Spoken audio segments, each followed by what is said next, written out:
Hello friends, welcome to our YouTube channel atop study. हम लोग SSC CGL PT 2024 में exam हुआ था कुल 36 शिफ्टों में। उसमें पूछे गए मैथ के क्वेश्चंस का डिस्कशन कर रहे थे। ये हम लोग का 22वां शिफ्ट है। टोटल 36 शिफ्ट है। आज हम लोग का 22वां शिफ्ट होगा। 21 शिफ्टों का वीडियो अपलोड कर दिया गया है। ठीक है, तो ये 19/9/24 को एग्जाम हुआ था फर्स्ट शिफ्ट में। इसमें आज पूछे गए मैथ के क्वेश्चंस को हम लोग देखेंगे। चलते हैं इसके मैथ के क्वेश्चन पे। मैथ का पहला क्वेश्चन है, एक हीरे की कीमत उसके वजन के वर्ग के अनुक्रमानुपाती है। देखिए, अनुक्रमानुपाती है। अनुक्रमानुपाती और व्युत्क्रमानुपाती क्या होता है, शिफ्ट में हम बताए भी थे। ठीक है, अनुक्रमानुपाती बोले या समानुपाती बोले, दोनों एक ही चीज है। अब व्युत्क्रमानुपाती अलग है। ठीक है, कोई संख्या ए है, कोई संख्या बी है, दोनों अगर एक दूसरे का अनुक्रमानुपाती है या समानुपाती है बोले, इसका मतलब होता है अनुक्रमानुपाती हो या व्युत्क्रमानुपाती, चिन्ह यही देना है। ठीक है, अनुक्रमानुपाती समानुपाती एक ही चीज है। तो ए बी की अनुक्रमानुपाती है, इसका मतलब ए दोगुना होगा तो बी भी क्या होगा, दोगुना बढ़ेगा। मतलब ये होता है। ठीक है, यानी जिस रेशियो में एक बढ़ेगा उस रेशियो में दूसरा भी बढ़ेगा, और जिस रेशियो में एक घटेगा उस रेशियो में दूसरा भी घटेगा। अभी उत्क्रमानुपाती में बोलेगा तो ये उत्क्रमानुपाती बी है, इसका मतलब ए, ये चिन्ह देके 1/b करके लिखना है। इसका मतलब है ए यदि दोगुना बढ़ेगा तो बी दोगुना घटता है। इसका मतलब ये होता है। ठीक है, तो अनुक्रमानुपाती और व्युत्क्रमानुपाती समझ गए। अब आते हैं क्वेश्चन पर। एक हीरे की कीमत उसके वजन के वर्ग के अनुक्रमानुपाती। वजन को डब्लू मानते हैं और कीमत यानी प्राइस को पी मानते हैं। तो क्वेश्चन में कहा हीरे की कीमत उसके वजन के वर्ग, यानी वर्ग के क्या है, अनुक्रमानुपाती है। क्वेश्चन में यही बोला है। ठीक है, एक बार यह हीरा वजन के 4:3:2:1 के अनुपात में 4 टुकड़ों में टूट गया। हीरा जो है 4 टुकड़ा में टूट गया है। जब टुकड़ों को बेचा गया तो व्यापारी को उस हीरे के एक नग की कीमत 63,000 कम मिले। यानी हीरा का जो एक पीस हीरा समझ आइए, उसमें हमको 63,000 रुपये कम मिले। कब? जब वो टुकड़ों में टूट गया और उसको सेल किए थे तब। तो हीरे की मूल कीमत क्या है? ठीक है, तो आप कुछ भी मानिए मूल कीमत। देखिए, 4:3:2:1 में बटा है, तो पूरा को ऐड करिए। 4 3 7 2 9 1 10। मान लेते हैं मूल जो हीरा एक नग है उसका वजन 10 है। इन 4 टुकड़ों में टूट गया, एक टुकड़ा 4 है, एक 3 है, एक 2 है, एक है। टुकड़ों में जब हम बेचे थे तो हमें 63,000 कम मिले थे। तो मूल कीमत क्या है बताना है। तो जब वजन 10 हो तो क्वेश्चन में कह रखा है वजन के स्क्वायर के समानुपाती है, यानी कि अनुक्रमानुपाती है उसका प्राइस। यही है, यानी कि 10 के स्क्वायर के इक्वल होगा। 10 के स्क्वायर क्या है, 100। तो 100 के समानुपाती में है पी प्राइस, जो भी मूल कीमत है, एक्चुअल कीमत है। जब टुकड़ों में टूट गया, एक टुकड़ा 4, एक टुकड़ा 3, एक टुकड़ा 2, एक टुकड़ा 1, तब इसका प्राइस क्या होगा। तो प्राइस इसके स्क्वायर के अनुक्रमानुपाती है। 4 जब वजन है तो दाम 16, 3 है तो 9, 2 है तो स्क्वायर 4, 1 है तो इसका स्क्वायर 1। तो इसका जो कीमत है तो इसके इक्वल होना चाहिए। तो 9 4 13 14 16 30, यानी कि अब मेरा जो मूल्य है वो 30 हो गया। ये बताया समझ में। अब पहले क्या होना चाहिए था, 100। जब वजन 10 था तो मूल्य 100 होना चाहिए था, बट वजन टुकड़ों में बट गया तो मूल्य क्या हो गया, 30। कितने की कमी हुई, 70 की कमी हुई। कितने की कमी है, 70 की कमी है। यही हमें 63,000 कम मिले थे, 70 की कमी हुई है। 70 63,000 के बराबर, एक की कमी किसके बराबर, जीरो से जीरो कट के आ गया 900। एक है 900 की कॉल। अब बताना है मूल कीमत। मूल कीमत तो 100 है, तो 100 से मल्टीप्लाई करेंगे 900 में। बताया समझ में। तो 9 पर 4 शून्य, यानी कि 90,000 रुपए उस हीरे की मूल कीमत हो। आ गया, क्लियर हो गया। चलते हैं नेक्स्ट क्वेश्चन पे। 2 नंबर, एक पर्स के खरीद पर 10% और 20% की दो क्रमागत छूट दी जाती है। पर्स का अंकित मूल्य 2,250 है, तो विक्रय मूल्य क्या होगा। ऐसा क्वेश्चन पिछले शिफ्टों में हो ही गया है, खुद बनाइए। 2250 कीमत है, 10% का छूट है तो 90/100, फिर 20% का छूट है तो 80/100 हो गया। बस इसे कैलकुलेट कर लीजिए, आंसर आ जाएगा। ठीक है, चलते हैं नेक्स्ट 3 नंबर पर। पाइप एक्स एक टंकी को 9 घंटे में भर सकता है, पाइप वाई इसे 21 घंटे में भर सकता है। यदि उन्हें एकांतर घंटों में बारी बारी एक एक घंटे पर खोला जाता है तो पाइप एक्स को पहले खोला जाता है तो टंकी को कितने घंटों में पूरा भरा जाएगा। एक्स जो है 9 घंटे में भरता है, वाई जो है 21 घंटे में भरता है, और एक्स पहले खोलता है, पहले एक्स खोलते हैं फिर वाई फिर एक्स फिर वाई। इस तरह एकांतर बारी बारी हम लोग नल को खोलते हैं। ये 9 घंटे में और ये 21 घंटे में। हमेशा कहते हैं एलसीएम लीजिए, कितना आया 63। तो 9 7 63 7, 21 63 3, यानी एक्स जो है पर घंटे 7 भरेगा, वाई जो है पर घंटे 3 भरेगा। ठीक है, तो पहले एक्स खोले 7 भरेगा, फिर वाई आया 3 भरेगा, फिर एक्स आया 7 भरेगा, बारी बारी खोलते हैं, फिर वाई आया 3 भरेगा। यानी पहला घंटा में 7 भराया, दूसरा घंटा में 3, यानी 2 घंटे में 7 कितना भराता है, 10। फिर अगले 2 घंटा में 10 भराता है। ये क्लियर। इस तरह 10 10 भरते भरते आपको टंकी भरना है। देखिए 60 के पास पहुंचते हैं, 6 गुना 10 चक 60 भराता है कितने समय में, 6 दूनी 12 घंटे में। ये क्लियर। 12 घंटे हम लोग कितना भर दिए, 60। आंसर तो यहीं पर मार देना है, 12 घंटा ज्यादा लगने वाला है। तो बचा है 3। अब 3 हमें भरना है। अब देखिए जोड़ा में है, अभी तक जोड़ा में है, तो फिर किसका नंबर आएगा, एक्स वाई करते बढ़ेंगे तो एक्स वाई के बाद फिर तो एक्स का ही नंबर आना है। तो एक्स क्या है, 7। मतलब वो पर घंटे 7 भर पाता है, भरना है 3, तो 3 से 7 में भाग देंगे, लास्ट में इतना समय लगेगा, यानी 12 घंटे 3/7, 12 पूर्णांक 3/7 घंटे लगेंगे हमें पूरा भरने में। क्लियर। चलते हैं अब नेक्स्ट क्वेश्चन पे। नेक्स्ट अब 4 नंबर, यदि 3 sin² theta plus 5 cos theta बराबर 4 है तो टेन थीटा का मान पूछ रहा है क्या होना चाहिए, ठीक है। यहाँ देखिए 3 sine square theta plus 5 cos square theta बराबर 4 है। यहाँ पर देखिए 5 कॉस स्क्वायर थीटा हम लोग लिख सकते हैं 3 cos square theta plus 2 cos square theta, यह है 3 साइन स्क्वायर थीटा, ठीक है, बराबर 4। इसमें से 3 कॉमन लेंगे तो क्या आएगा, sine square theta plus cos square theta plus 2 cos square theta बराबर 4। इसका वैल्यू होता है 1, तो 3 गुने 1 3 ही रह जाएगा।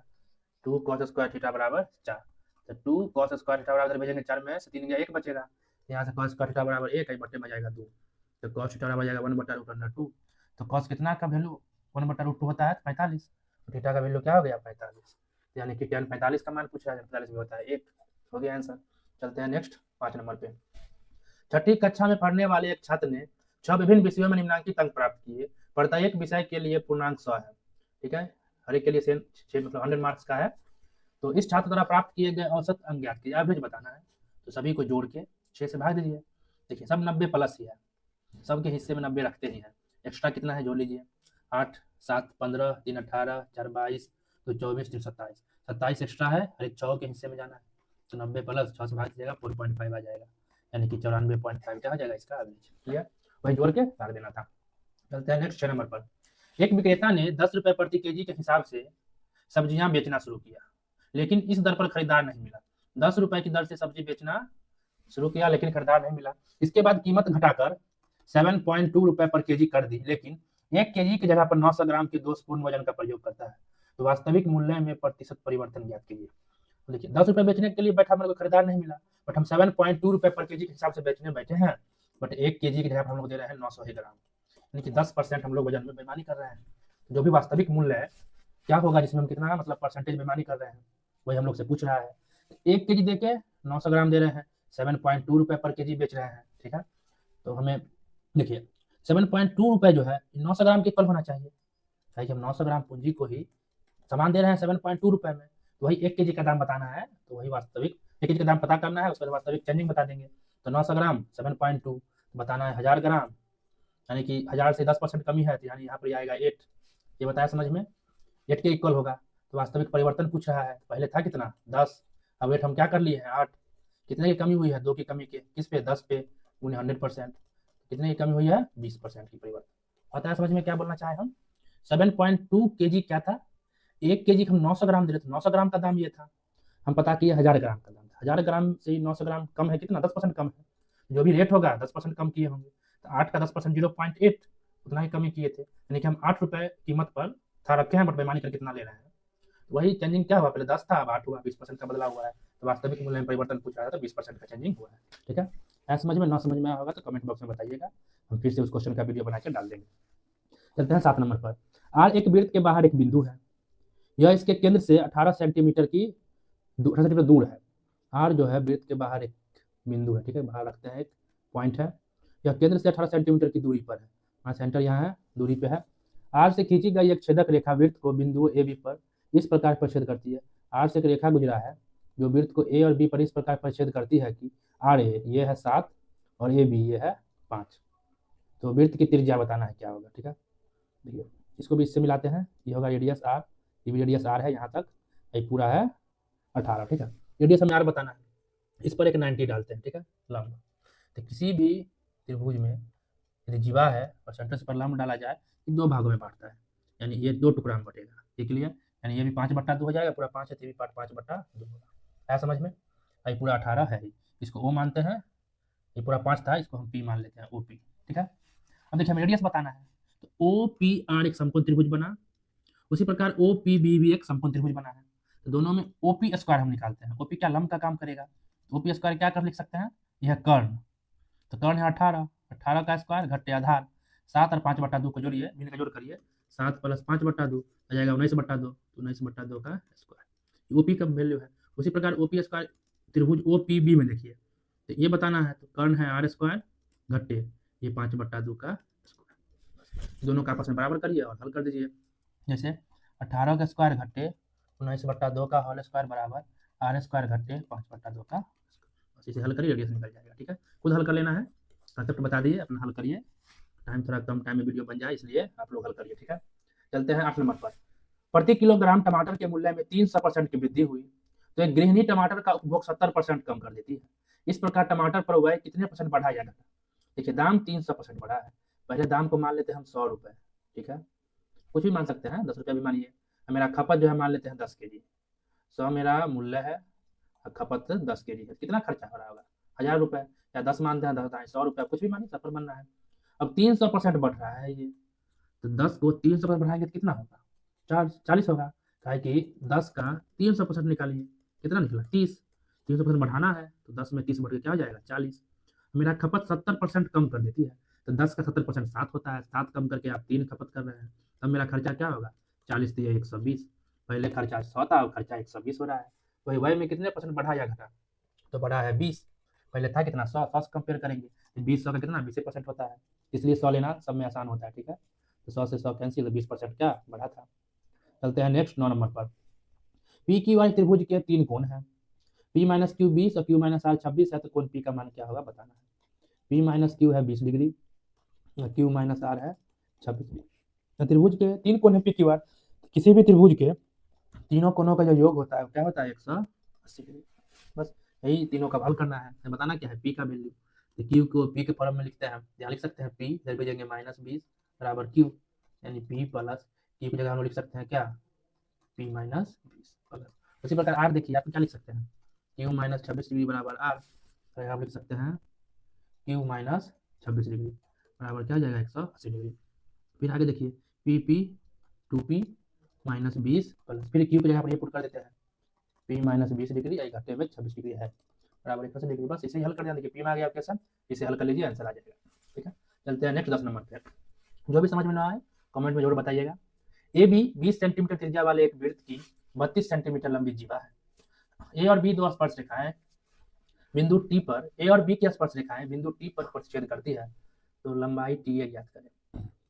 देखिए ए बी जो है 20 सेंटीमीटर त्रिज्या वाले वृत्त की 32 सेंटीमीटर लंबी जीवा है, सेंटर है एक जीवा है ए बी है जो कि 32 सेंटीमीटर है, इसका रेडियस है 20, तो इसको इससे मिलाते हैं, रेडियस है 20, ए बी है 32। और कह रहा है ए और बी की स्पर्श रेखा है, ए पर स्पर्श रेखा खींचेंगे, उसी प्रकार बी पर स्पर्श रेखा खींचेंगे, नीचे ही कटना है, तो किस पर कट रहा है टी पर, तो हमसे पूछ रहा है टी ए की लंबाई क्या होगा बताना है। अब ध्यान रखिए किसी भी सर्किल में किसी बाह्य बिंदु से यदि दो स्पर्श रेखाएं खींची जाती है तो ये दोनों आपस में क्या होते हैं इक्वल, यानी कि यहाँ पर क्या होगा टी ए बराबर टी बी, पहला नंबर तो टी ए बराबर होगा टी बी, ठीक है। देखिए इससे इसको मिलाते हैं, ये भी होगा 20, देखिए ये दोनों आपस में इक्वल है, ये दोनों आपस में इक्वल है, हमें बताना है अब इसका लंबाई। अब देखिए इसमें समरूप वाला थ्योरम लगेगा, इसको इससे मिलाते हैं, ठीक है। तो जब भी इस तरह का आकृति बने, जैसे इस तरह कहीं भी ये इसके इक्वल हो और ये इसके इक्वल हो, आपस में इसको मिलाइएगा, ये 90 पे कटेगा, ठीक है। देखो उस 90 पे कटेगा, ये 90 हुआ, और किसी भी सेंटर से जीवा का न्यूनतम दूरी निकालेंगे तो उससे भी 90 होता, ठीक है, ये 90 होता, तो ये दोनों आपस में बढ़ता है। पिछले क्वेश्चन में बताए हैं किसी सेंटर से किसी जीवा पर यदि 90 डालेंगे तो 2 पार्ट में बांटेगा, तो पूरा 32 है तो क्या हो सकता है 16, ये भी 16, क्लियर। ये 20 है, ये 16 है, इसको भी हम निकाल सकते हैं अगर ये ओ मानते हैं, एक कटान बिंदु को पी मानते हैं, तो ओ पी बी एक समकोण त्रिभुज है जिसमें कर्ण है 20, तो कर्ण 20 का स्क्वायर बराबर ओ पी लंब का स्क्वायर, आधार पी बी है 16 का स्क्वायर, तो 20 का स्क्वायर 400, 16 का 256 भेजेंगे तो घट के 256 बराबर ओ पी का स्क्वायर, घट के हुआ 144, तो ओ पी बराबर 144 यानी कि 12 आ गया, क्लियर। ये हमको 12 मिला। अब यहाँ पर गौर करिए, यदि इसको हम थीटा मानते हैं, एक चीज और ध्यान रखना है, किसी भी मतलब सर्किल में यदि स्पर्श रेखा है और इस पर जो त्रिज्या हम खींचेंगे वो 90 का कोण बनाएगा, ये भी ध्यान रखना है, यानी कि ये एंगल क्या बनने वाला है 90, क्लियर, ये एंगल हमेशा 90 बनने वाला है। यदि थीटा है, यदि 90 है तो ये एंगल क्या होगा त्रिभुज ओ बी टी में, देखिए थीटा है तो ये हो जाएगा 90 माइनस थीटा, क्लियर। कलर बदल लेते हैं तो और क्लियर समझ में आएगा। किसी भी समकोण त्रिभुज में एक 90 होता है, शेष दोनों कोणों का योग 90 होता है, तो एक थीटा तो 90 माइनस थीटा, ये थीटा तो 90 माइनस थीटा, ठीक है। उसी प्रकार ये थीटा, तो ये एंगल क्या होगा 90 माइनस थीटा, हम देखिए समरूपता का प्रमेय लगाने वाले हैं, ठीक है। अब 90 माइनस थीटा ये है, इधर ये 90 होना है, ये एंगल क्या होगा ये भी हो जाएगा थीटा, तब तो ये 90 माइनस थीटा होगा, इतना समझ में आ गया। और किसी भी दो त्रिभुज में अगर त्रिभुज हम लेते हैं ए बी सी और पी क्यू, यदि ए बी के बराबर बी क्यू के बराबर सी आर के बराबर है, तो ये समरूप होते हैं, इनके भुजानुपातिक होते हैं, ठीक है। समरूप का भी कंसेप्ट पहले शिफ्टों में बता रखे हैं। अब यहाँ पर हम दो त्रिभुज पकड़ रहे हैं, एक त्रिभुज ओ पी बी, ठीक है, त्रिभुज ओ पी बी ले रहे हैं, एक ले रहे हैं बड़ा वाला त्रिभुज ले लेते हैं ओ बी टी, ठीक है, ओ बी टी। अब देखिए किस तरह लेंगे, यदि छोटा त्रिभुज ओ पी बी का ओ थीटा है तो बड़ा त्रिभुज ओ बी टी का थीटा एंगल ही पहले लेंगे। अगर ओ पहला थीटा एंगल से हम स्टार्ट किए हैं, देखिए ओ पी बी थीटा से स्टार्ट किए हैं, बड़ा के लिए भी थीटा से लेना है, तो बड़ा ओ बी टी के लिए थीटा कौन है, यही है, तो उसे स्टार्ट करेंगे, इसको हम टी से नहीं लिखेंगे स्टार्टिंग, ठीक है। फिर आए पी पर, देखिए पी पर 90 है तो बड़ा के लिए 90 किस पे है, बी पर, तो बी पर आए, ठीक है। फिर वही टी लास्ट है 90 माइनस थीटा, इसका लास्ट देखिए बी 90 माइनस थीटा है, पता है समझ में, ये क्या होंगे समरूप, क्या कि तीनों को एक दूसरे के बराबर है। यहाँ पर ये ओ पी बट्टे होगा ये ओ बी बराबर, इसका ये पी बी, देखिए समरूपता का कंसेप्ट समझिए, ये होगा बी टी बराबर, ये है ओ बी बट्टे ये होगा ओ टी, ये आपस में इनके अनुपात सेम होंगे इन भुजाओं के, ठीक है। अब देखिए हम ओ पी लिए हैं, तो ओ पी देखिए किसके सामने का है, 90 माइनस थीटा के सामने का भुजा है ओ पी, यहाँ भी देखिए 90 माइनस थीटा के सामने की भुजा है ओ बी, वही बात है, समरूपता कंसेप्ट समझ के किस अनुपात में भुजा लेना है वो ध्यान रखना है। अब देखिए ओ पी है 12, ठीक है, यहाँ सब इनपुट कर रहे हैं, ओ पी है 12 बट्टे ओ बी क्या है 20 बराबर पी बी क्या है 16 बट्टे बी टी, बी और टी लिख देते हैं बी टी बराबर, फिर है ओ बी यहाँ है 20 बट्टे यहाँ है ओ टी क्या है, ओ टी का हमें वैल्यू ना पता है तो ओ टी का ओ टी, इससे देखिए हम लोग का बी टी निकलने वाला है, बी टी निकालिए, 4 तिया 12 4 चौके 16, यहाँ इधर भेजेंगे तो 3 बी टी बराबर 20 चौके 80, तो बी टी बराबर क्या होगा 80/3, 80/3 तो 26.66 है, यही बी टी क्या है या टी बी टी ए के बराबर, यही पूछ रहा है, ये हो गया 26.66, ये भी हो जाएगा 26.66, पता है समझ में, यानी कि समरूप होने के थ्योरम पर ये बना है। तो और तरीके हो सकते हैं इसके, जो भी थ्योरम का यूज हो यूज करके बना सकते हैं, एक तरीका ये हुआ तो इसको हमने बता दिया। चलते हैं नेक्स्ट 11 नंबर पे, 11 नंबर क्वेश्चन में है, रवि और कविता में से प्रत्येक के पास कुछ कंचे थे, कविता के पास रवि से 12 कंचे अधिक थे, ऐसा क्वेश्चन में इक्वेशन बनाना होता है, इक्वेशन बना देते हैं, आप लोग हल कर लीजिएगा। रवि और कविता में से प्रत्येक के पास कुछ कंचे हैं, रवि है और कविता है, कविता के पास रवि से 12 कंचे अधिक है, कविता के पास रवि से 12 कंचे इसके पास अधिक है, अधिक कविता के पास है 12 अधिक, यदि 12 हम माइनस कर दे इसमें से समीकरण क्या होगा बराबर, ये वो इक्वेशन बना, इस तरह इक्वेशन बनाना होता है, ठीक है। यदि उनमें से प्रत्येक के पास एक कंचा अधिक होता है, प्रत्येक के पास एक कंचा अधिक होता है, इसमें एक दे दिए और कविता में भी एक दे दिए, अधिक होता तो कविता के पास मौजूद कंचों की संख्या का तिगुना, कविता के पास मौजूद कंचों की संख्या का तिगुना रवि के पास मौजूद कंचों की संख्या के 4 गुना, इसके पास मौजूद कंचों की संख्या के 4 गुना क्या होंगे बराबर, तो कविता के पास वास्तव में कितने कंचे थे, ठीक है, एक इक्वेशन ये बन गया, तो कविता यानी कि के का वैल्यू हमें बताना है, तो इसको हल कर लीजिए 4r + 4 बराबर 3k + 3, ठीक है, इक्वेशन 2 यहाँ से 4k इधर भेजेंगे -3k बराबर इधर भेजेंगे घट हो जाएगा -1, इसी को इक्वेशन 2 समझिए, बस 1 और 2 को हल कर लीजिए आ जाएगा कविता, क्लियर। ये हल आपको खुद करना है, इतना हल तो आना ही चाहिए, इनको इक्वेशन हल करने नहीं आता है वो कमेंट में बताइएगा, उनको इक्वेशन हल करना भी हम सिखा देंगे, ठीक है। नेक्स्ट है 12 नंबर पर, ये बोर्ड मार्क्स का है, बार बार हम छोड़ देते हैं, खुद बनाना है इसको। नेक्स्ट 13 नंबर पर, एक परिवार में पति पत्नी और एक पुत्र की संयुक्त आयु 90 वर्ष है, ठीक है, पति पत्नी और पुत्र का, पति सबसे बड़ा है, पति और पत्नी की आयु में अंतर उसके पुत्र की आयु का 1/3 है, पति और पत्नी हस्बैंड वाइफ का जो एज में गैप है उसके पुत्र का 1/3 है, तो पुत्र का ही मान लेते हैं पहले, पुत्र का उम्र 3x मानते हैं, ठीक है, तो हस्बैंड और वाइफ के बीच का गैप क्या है x, इसका 1/3, 10 वर्ष बाद पुत्र की आयु, 10 वर्ष बाद 10 वर्ष जोड़ते हैं 3x + 10, पुत्र की आयु उसके पिता की आयु की आधी है, 10 वर्ष बाद पुत्र की आयु तो ये हुआ 3x था वर्तमान में, ये जो आयु है अपने पिता की आयु की आधी है, तो पिता इनके डबल है तो उनका आधा हुआ 3x + 10, ये हो गया फादर का उम्र इसके यानी कि हस्बैंड का उम्र ये होगा, इसको 6x + 2 × 20 लिख सकते हैं, ये है उम्र, ठीक है, यह 10 वर्ष बाद की बातें हो रही हैं, तो यह है सन का वर्तमान उम्र, हस्बैंड का वर्तमान उम्र क्या हो यानी कि इसके फादर का, ये जो हम बोल रहे हैं 6x + 20 ये 10 वर्ष बाद का सीन है, 10 वर्ष पीछे जाइए 10 इसमें से घटा दीजिए 6x + 10, ये क्या है ये हो गया मतलब वर्तमान उम्र हस्बैंड का, ठीक है।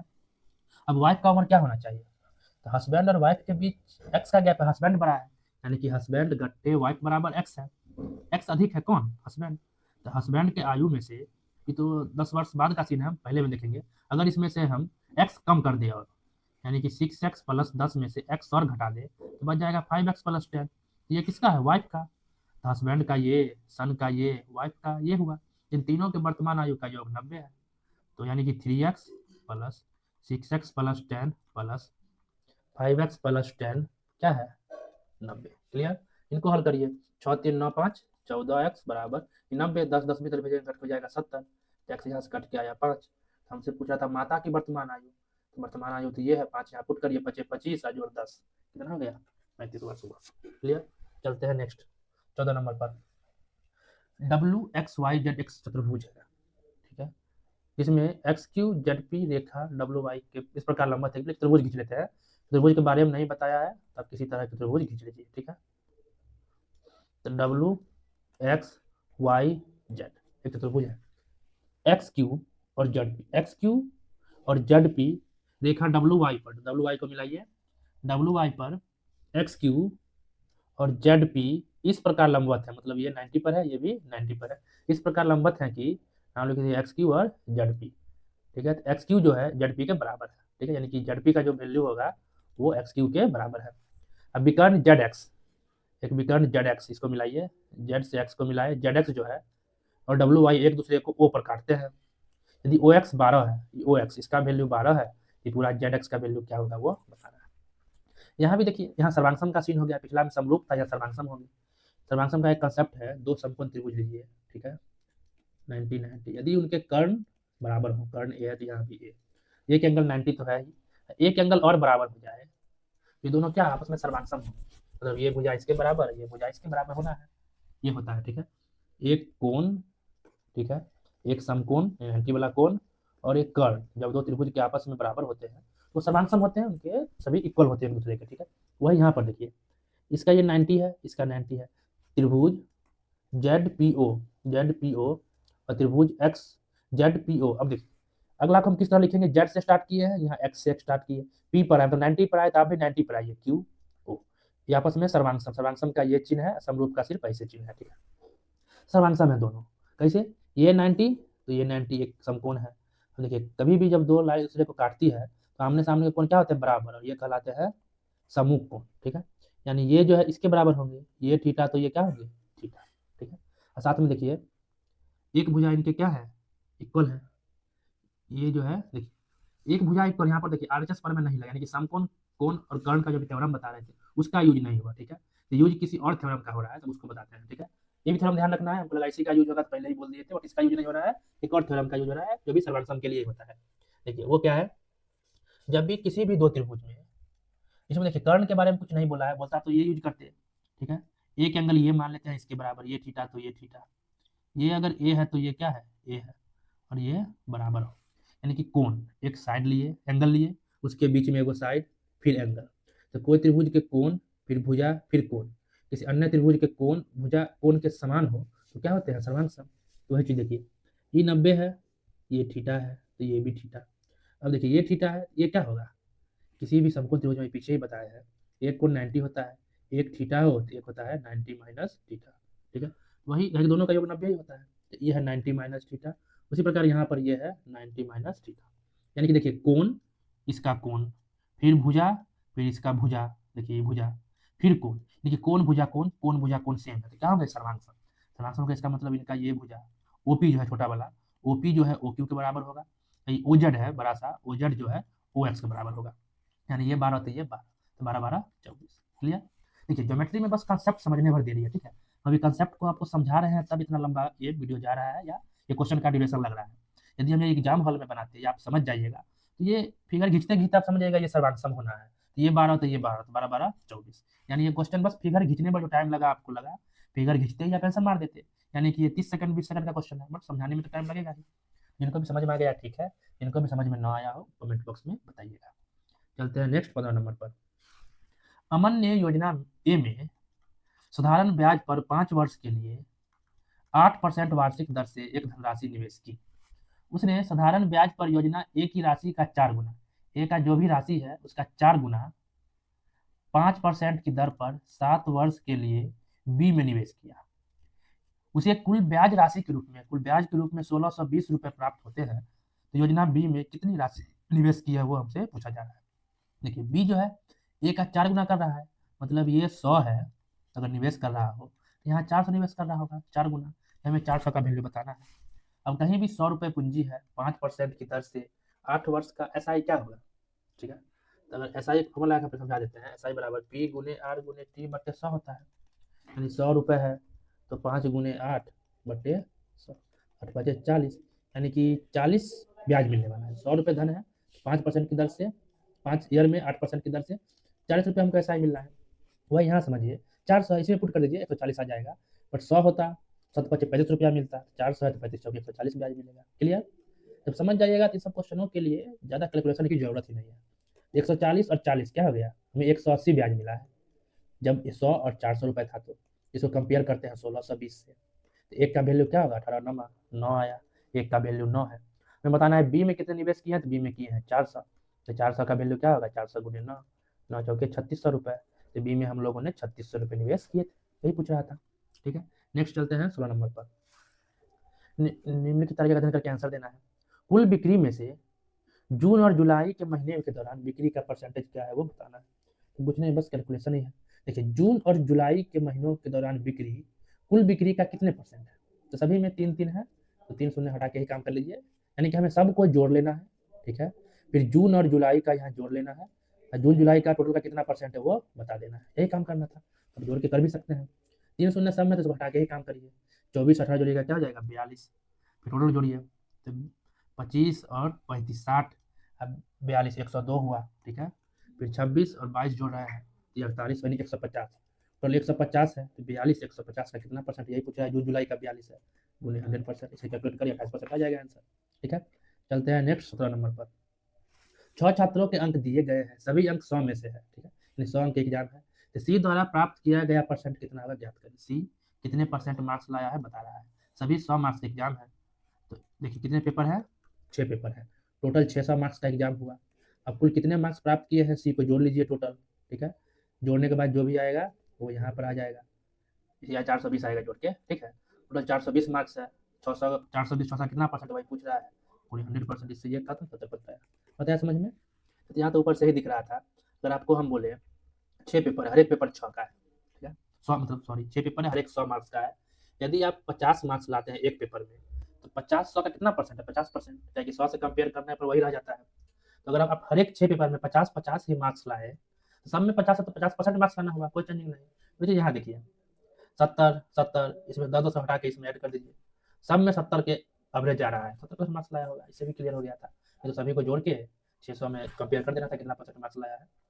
ये सारे क्वेश्चन टाइम टेकन क्वेश्चन नहीं है, वो डिपेंड करता है आप क्या सोचते हैं, कैसे सोचते हैं। ठीक है, ये है गुंजा द्वारा सभी 4 विषयों में प्राप्त अंकों का कुल परसेंट क्या है, फिर वही चीज है, सभी को जोड़िए कितने मार्क्स लाए हैं वो, और एक है 175 मार्क्स का, टोटल मार्क्स जोड़ लेना है, बट ये कुल मार्क्स है 175 गुने 4, 100%, फिर वही काम है, कर लीजिएगा खुद।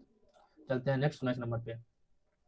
150 मीटर 200 मीटर लंबाई की 2 रेलगाड़ियां समांतर लाइनों पर चलती है, जब वे एक ही दिशा में चलती है, हमेशा ध्यान रखना है जब एक ही दिशा बोले, ठीक है, तो चाल घटाना है, जब विपरीत हो तो चाल जोड़ना है। ठीक है, समय बराबर क्या होता है, दूरी बट्टा चाल, और दूरी क्या लेना है, जो भी 2 ट्रेन दे रखा हो दोनों को ऐड कर दीजिए, दोनों की लंबाई को, वही दूरी हो गया। और चाल क्या लेना है, एक ही दिशा में दोनों ट्रेन का चाल घटा देना है, और विपरीत दिशा में है तो जोड़ देना है, वही चाल यहाँ पुट कर देना है। हमें दोनों का चाल ही पूछ रहा है, चाल पता भी नहीं है। ठीक है, एक ही दिशा में चलती है, यदि वे एक दूसरे को पार करने में 20 सेकंड लेते हैं जब एक ही दिशा में थी, जब विपरीत दिशा में चलती है तो पार करने में 5 सेकंड समय लेती है। उन्होंने गाड़ियों का चाल क्या, चाल मानते हैं क्या, एक्स एक का वाई, जब एक ही दिशा में चलेगा तो चाल घटा देना है, विपरीत चलेगा तो चाल जोड़ देना है। हम ये लिखे इसका मतलब एक्स बड़ा है। ठीक है, एक्स बड़ा आने वाला है। अब देखिए दूरी क्या होगा, 250 और 150 को जोड़ दीजिए 400 मीटर, तो 400 का दूरी बट्टा चाल, कब एक ही दिशा है मतलब एक्स माइनस वाई, तब लेंगे कितना लेता है 20 सेकंड, वही 400 का दूरी विपरीत दिशा में एक्स प्लस वाई चाल लेंगे तब लेता है 5 सेकंड। क्लियर, यहाँ से काट दीजिएगा तो यार है 20, यानी एक्स माइनस वाई बराबर 20 आया, यहाँ से काटिएगा 80 है, तो यहाँ से एक्स प्लस वाई बराबर 80 आया। अब दोनों को हल कर दीजिए, तो वाई वाई करके 2x बराबर से, यानी कि एक्स का वैल्यू 50 आ रहा है और वाई का वैल्यू 30। ठीक, एक्स 50 वाई 30 है, चाल किस में है, मीटर प्रति सेकंड में, काहे की दूरी भी मीटर में लिए है, समय भी सेकंड में है, तो चाल मेरा मीटर प्रति सेकंड में आया है।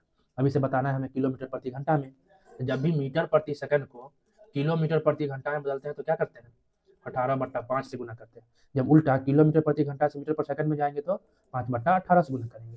ये क्लियर, तो वही बदलिए, 50 है, करेंगे 18/5 से गुना, तो 5 दाएं 18 दाएं कितना आ गया, 180। 180 किलोमीटर प्रति घंटा हो गया चाल।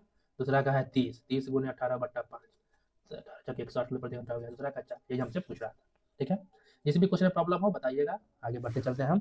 नेक्स्ट 20 नंबर, 10 रुपये प्रति केजी मूल्य वाले 15 केजी गेहूं और 5 केजी दूसरे प्रकार के गेहूं के साथ मिलाकर 30 रुपये प्रति केजी मूल्य वाला मिश्रण प्राप्त करते हैं तो महंगे गेहूं का मूल्य क्या होगा। देखिए 15 केजी गेहूं है जिसका दाम 10 रुपये है, इतना दाम हुआ पहला किस्म के गेहूं से।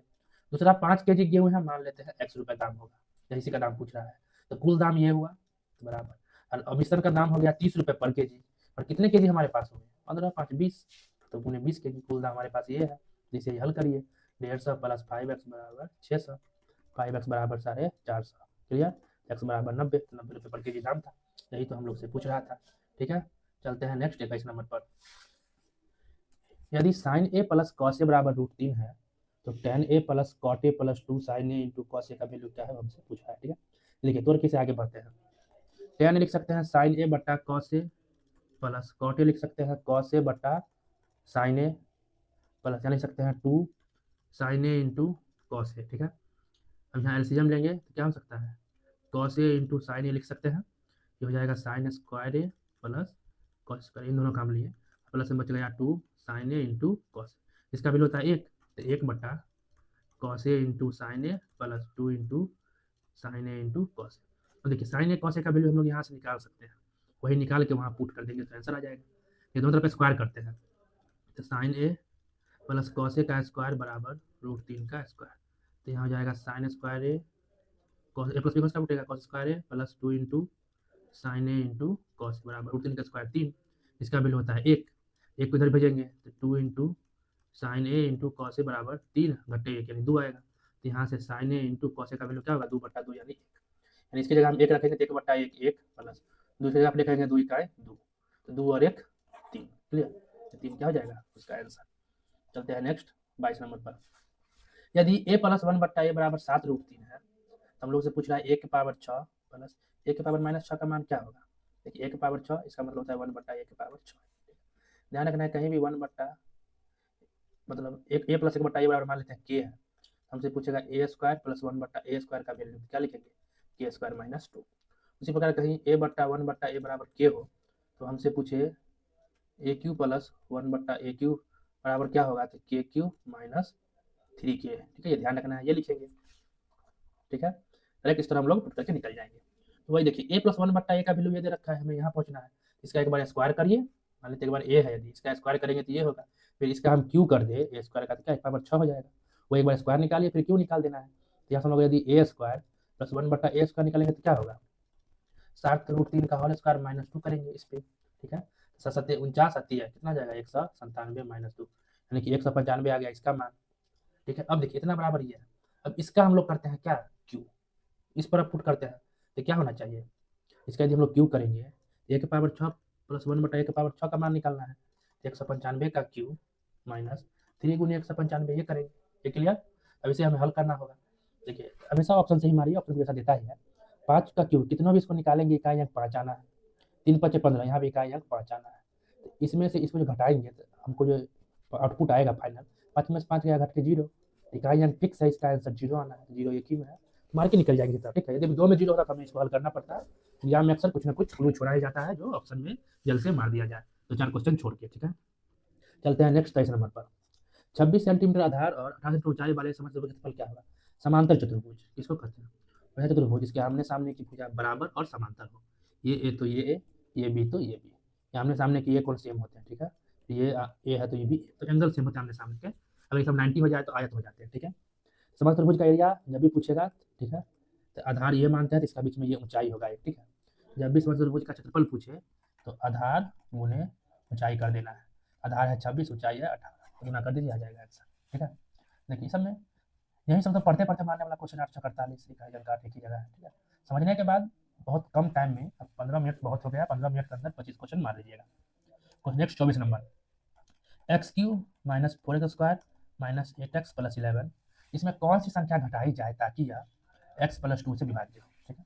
ये हमेशा ध्यान रखना है, कोई भी पॉलिनॉम यानी कि बहुपद आपको दे दिया, ठीक है, एक बहुपद लिख दिया, बोल रहा है जैसे एक्स प्लस टू, यदि इसी में कहता है एक्स प्लस टू, इसको पूरा पूरा काटता है, इसका मतलब एक्स प्लस टू के बराबर जीरो करिए, एक्स क्या जाएगा माइनस टू, तब इस एक्स या माइनस टू यहाँ पुट करिएगा, इसका वैल्यू जीरो आना चाहिए। तो यहाँ पर पूरा पूरा कटेगा, ये बोलता तो जीरो आता, यहाँ अगर कौन संख्या घटाई जानी चाहिए, यानी कि ये जीरो नहीं आएगा, यानी कि घटाने के बाद कटना चाहिए, तो हम जीरो पुट करते हैं, जीरो आएगा मतलब ये पूरा पूरा कट जाएगा, ठीक है। तो माइनस टू हम पुट करते हैं, माइनस टू के पावर तीन, माइनस फोर, माइनस टू के power two, minus eight into minus two plus 11, क्या जाएगा minus eight, minus minus minus दो का स्क्वायर दूना चार, ये चार चौक 16 माइनस 16 होगा, ये माइनस माइनस प्लस आठ दूना 16 होगा प्लस 11, इससे ये तीन बचा। देखिए जब हम एक्स मतलब माइनस टू पुट के समय क्या बचा तीन, तो यदि इसमें से हम तीन घटा दें, मतलब 11 में से तीन और हम माइनस कर देते हैं इस पूरा में से, तो हमारे पास ये तीन बचता नहीं, बचता तब तो बच जाता जीरो। वही पूछ रहा है क्या घटाया जो इससे पूरा विभाज्य हो जाए, जब भी कोई बहुपद से पूरा विभाज्य है, इसका वैल्यू से पुट करने पर जीरो आ गया मतलब विभाज्य है, ध्यान रखना है, ठीक है। तो वही बात है, तीन आया तो तीन और कम कर दीजिए इसको, तो जीरो आ जाएगा, विभाज्य हो जाएगा, ये पूछ रहा था, तीन आंसर। चलते हैं नेक्स्ट और इस शिफ्ट का first question, sine x plus कॉसेट x बराबर टू है, तो इसका मान क्या होगा, ये कुछ नहीं है, देखिए बस पढ़ते ही हम 2 मार्क के निकल जाते हैं, बस एक्सपीरियंस है, प्रैक्टिस पे है, ठीक है। जैसे देखिए ये sine x plus cos x, उसको क्या लिख सकते हैं, वन बटा साइन एक्स बराबर क्या है दो, साइन कितना का वैल्यू एक होता है, sine sine zero zero, sine 90 एक होता है, यानी एक्स के जगह पर हम 90 डिग्री पुट करें, तो इसका वैल्यू एक, इसका वैल्यू एक, एक एक दो, यानी कि एक्स 90 लेने पर क्या हो रहा है, साइन 90 एक, कॉसेक 90 भी एक, एक एक दो, यानी ये भी एक, ये भी एक है, इसका मतलब एक के पावर सात प्लस एक के पावर सात, मिट के तो दो ही होना है, तो हो गया आंसर। तो आया समझ में, वीडियो अच्छा लगे तो वीडियो को लाइक करें और चैनल को सब्सक्राइब करें, जिस भी क्वेश्चन में प्रॉब्लम हो कमेंट बॉक्स में लिखिएगा, ठीक है, उसका हम वीडियो बना के स्पेशल पर वीडियो डाल देंगे, ठीक है। टेलीग्राम से जाके पहले आप लोग जुड़ जाइए, वहाँ पर हम लोग पीडीएफ डालते हैं, वहाँ से आप लोग पीडीएफ डाउनलोड करके पहले बना लीजिए, नहीं बनेगा तब जाके वीडियो देखना है, ठीक है। तो मिलते हैं नेक्स्ट वीडियो में नेक्स्ट शिफ्ट में, तब तक के लिए बाय।